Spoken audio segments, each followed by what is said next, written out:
लढले तर आपणही हे लक्षात ठेवायचंय, जसे आपले सैनिक देशासाठी लढतात तसाच आपण प्रयत्न करायचा आहे, जाती धर्मासाठी लढायचं नाही। आता याच्या पुढे राणी सती गोविंदनगर उर्दूची आफरीन आपल्या समोर भाषण सादर करत आहे। बिस्मिल्लाहिर्रहमानिर्रहीम। मोहतरम सदर महफिल, मौजूद इसातिज़ा, वालिदैन, मेहमान गिरामी और मेरे प्यारे साथियों, अस्सलामु अलैकुम रहमतुल्लाहि व बरकातहू।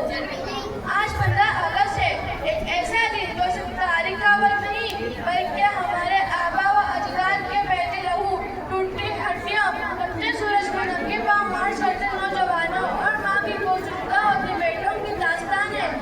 चली जब कौम की हक में हवा तो हम समझे, चली जब कौम की हक में हवा तो हम समझे, कोई चिराग हवा से लड़ रहा है शायद।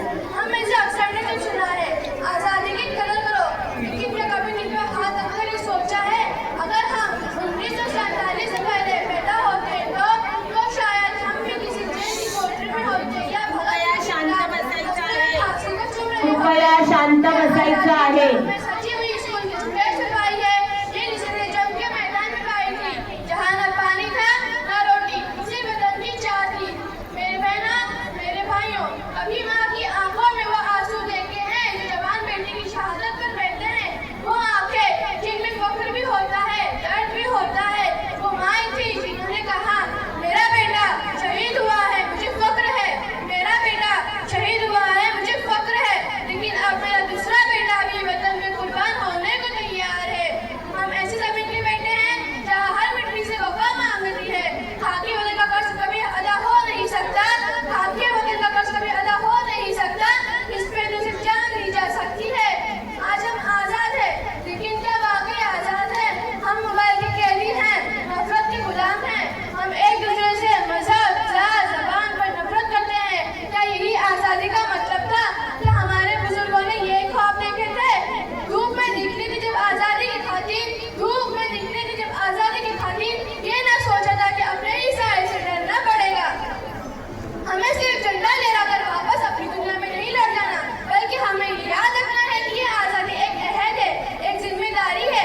आइए आज हम जिससे वादा करें कि हम नफरत नहीं मोहब्बत बांटेंगे, हम झूठ नहीं सच का साथ देंगे, हम पढ़ेंगे बढ़ेंगे और अपने मुल्क का नाम रोशन करेंगे, और सबसे बढ़कर हम अपने मुल्क से वफा करेंगे हर हाल में।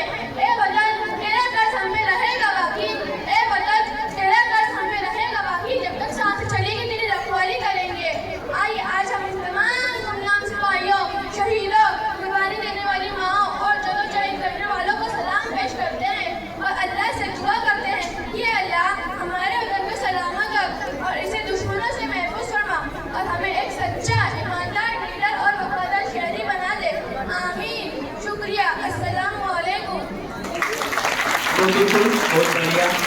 एक बार जोर से तालियों से उसका स्वागत हो गया।